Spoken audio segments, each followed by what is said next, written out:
Assalamualaikum warahmatullahi wabarakatuh. Bersama kita dalam kajian usul fikih. Kali ini kita akan membahas tentang hukum hakim, mahkum fih dan mahkum alaih.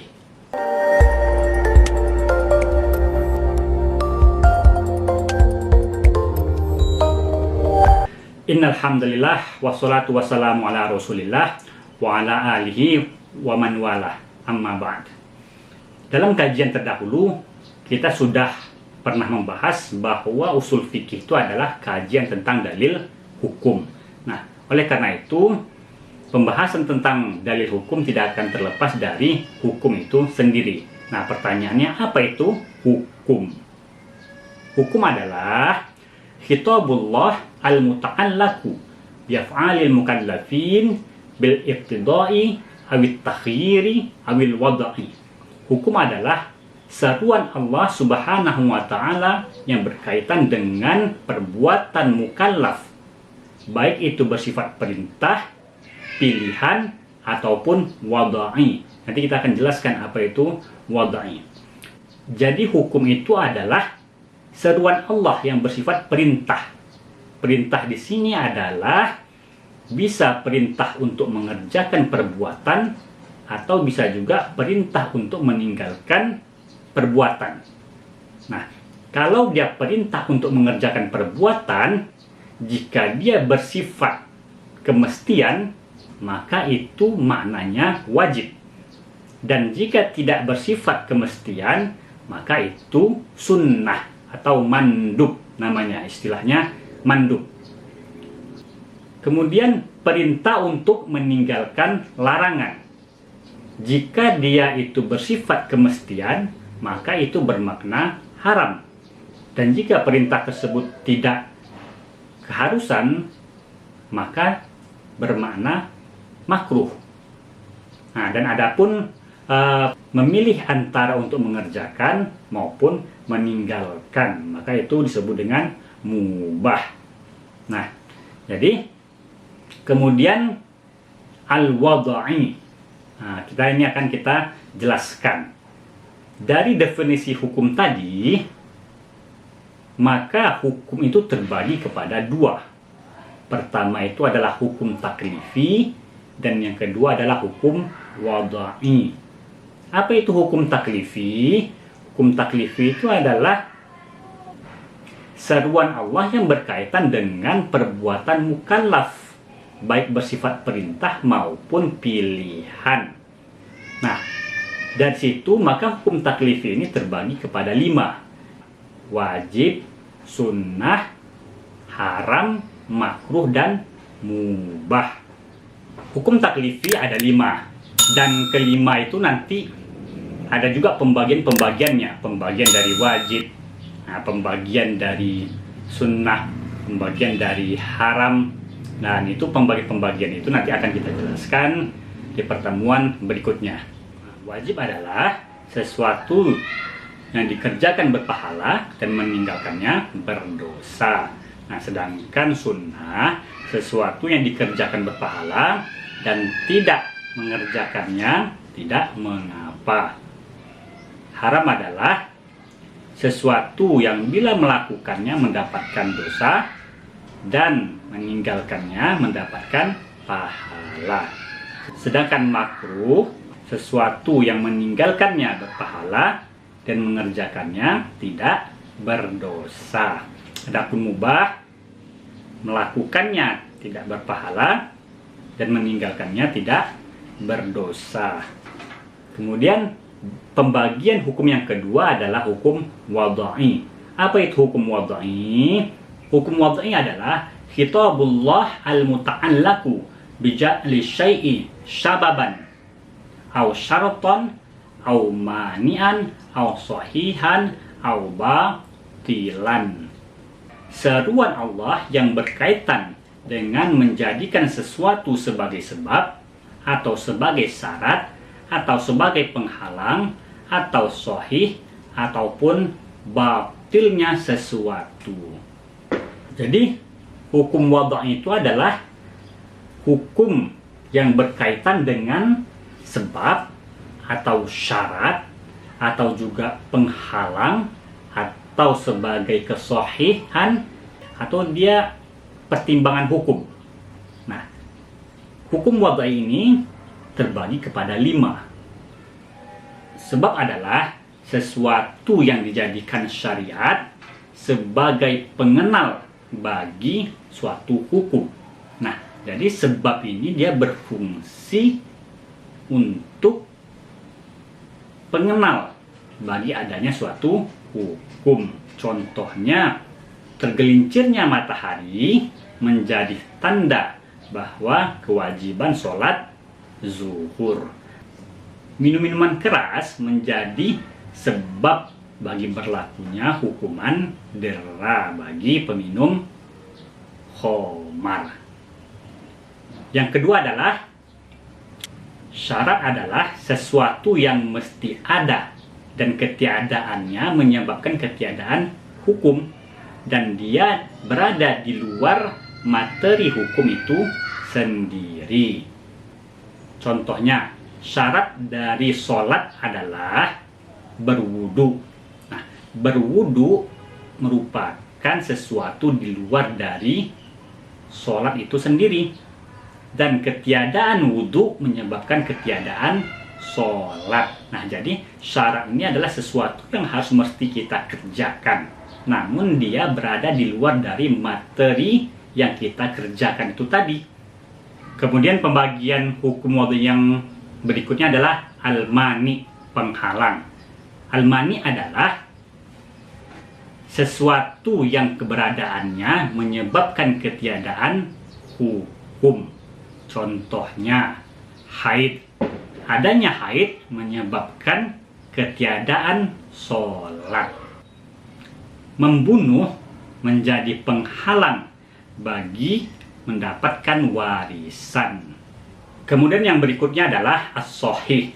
As-sohih ini secara bahasa itu selamat dari cacat atau lawan dari amrod.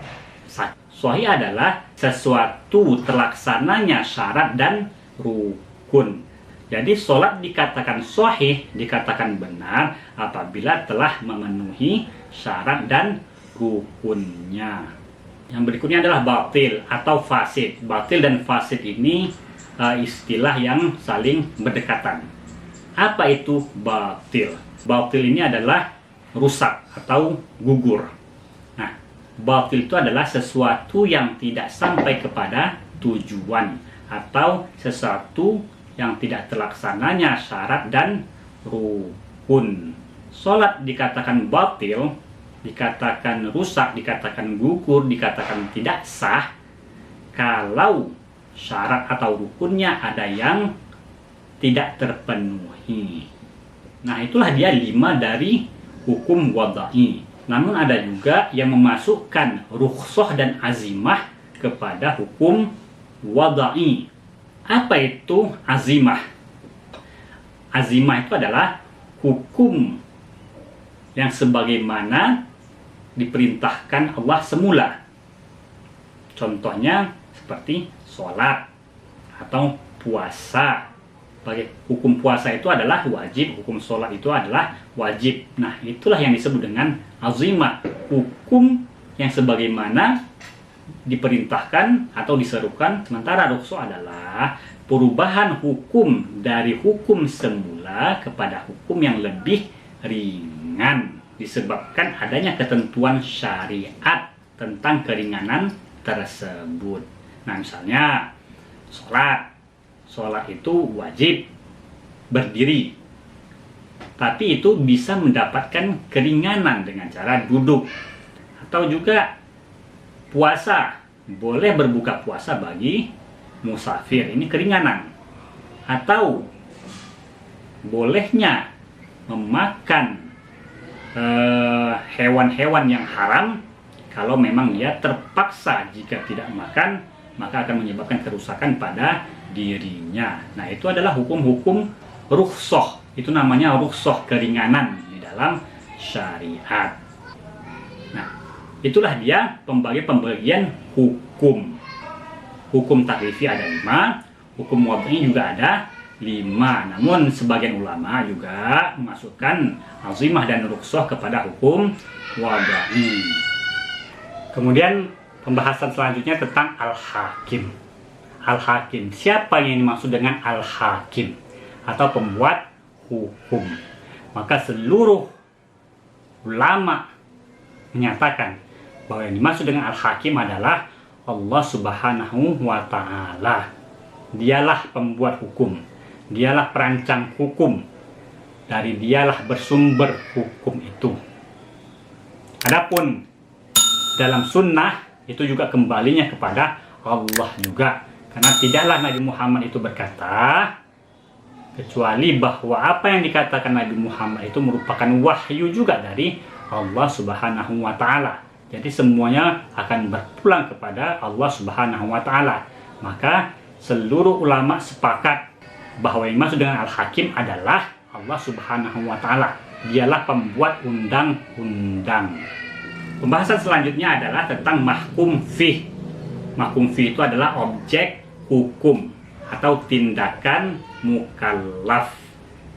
Namun istilah mahkum fih ini ada juga yang menyebutnya dengan mahkum bih. Para ulama sepakat bahwa mahkum fi adalah seluruh tindakan atau perbuatan mukallaf yang berkaitan dengan perintah Allah, yang berkaitan dengan seruan Allah, ataupun wada'an, yaitu sesuatu yang menjadi penyebab, syarat, penghalang, sahih, atau batilnya suatu tindakan mukallaf. Mahkum fi atau mahkum bih ini memiliki syarat-syarat. Nah, adapun syarat yang pertama adalah perbuatan tersebut dapat dilakukan oleh mukallaf. Jadi kalau ada perbuatan tidak dapat dilakukan oleh mukallaf, maka hal tersebut tidaklah menjadi beban atau kewajiban agama bagi mukallaf. Contohnya, misalnya kalau kita disuruh untuk terbang, sementara kita tidak mampu untuk terbang, maka terbang itu bukanlah menjadi kewajiban agama. Syarat yang kedua adalah perbuatan tersebut diketahui oleh mukallaf dengan jelas. Jadi perbuatan yang menjadi beban agama tersebut haruslah diketahui oleh seorang mukallaf. Misalnya kewajiban sholat, maka sholat tersebut harus diketahui oleh mukallaf tata cara pelaksanaannya. Jadi tidak boleh ada hukum, ada perbuatan yang diperintahkan sementara mukallafnya tidak tahu.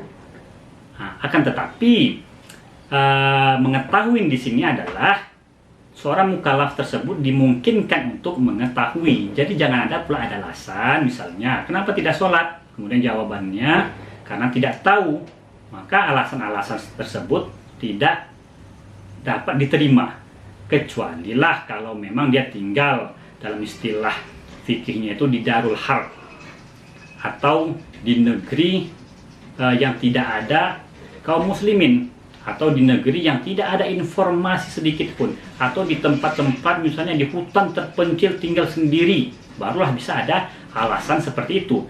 Tapi di zaman, apalagi di komunitas muslim, tidak ada alasannya tidak melaksanakan kewajiban agama disebabkan karena ketidaktahuan.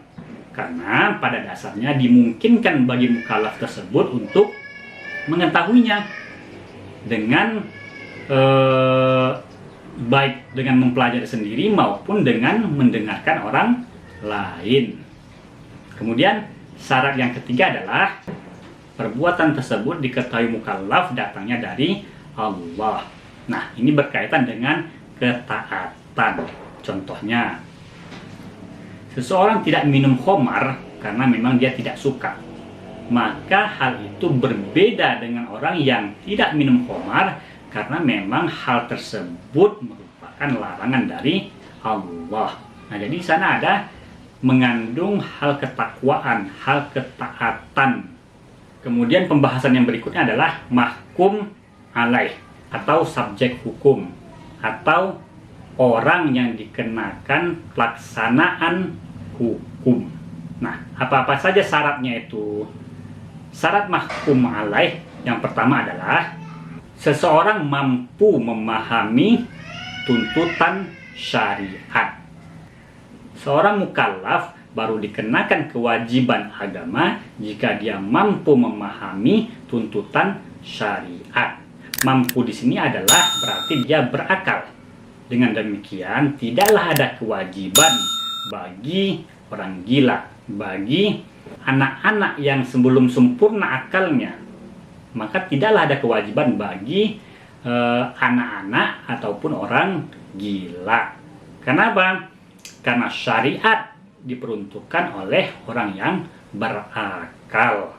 Kemudian syarat yang kedua dari mahkum alaih adalah seseorang memiliki kepantasan atau ahliyah dalam pelaksanaan hukum. Yang dimaksud dengan kepantasan di sini adalah mampu atau berhak. Seorang mukallaf dikenakan kewajiban agama kalau dia sudah ahliyah, kalau dia sudah pantas mampu melaksanakan kewajiban tersebut. Kalau dia tidak mampu, maka tidak ada kewajiban bagi mukallaf tersebut meskipun dia dapat memahami, misalnya seperti tuntutan kewajiban haji. Nah, mukallaf mengetahui bahwa haji itu adalah wajib, merupakan rukun Islam, tapi dia tidak memiliki kemampuan untuk melaksanakannya, maka itulah tidak menjadi kewajiban baginya sampai dia mampu dan berusaha untuk mencapainya. Kemudian berhak. Seseorang berhak mendapatkan sesuatu yang ditetapkan oleh, misalnya anak kecil meskipun tidak dikenakan kewajiban agama, namun dia berhak mendapatkan warisan. Nah, jadi ahliyah, kepantasan di sini pantas mampu untuk melaksanakan dan berhak untuk mendapatkan hak-hak. Nah, itulah dia dua syarat dari mahkum alaih. Demikianlah kajian kita kali ini, dan minggu depan kita akan membahas tentang pembagian-pembagian dari hukum taklifi. Assalamualaikum warahmatullahi wabarakatuh.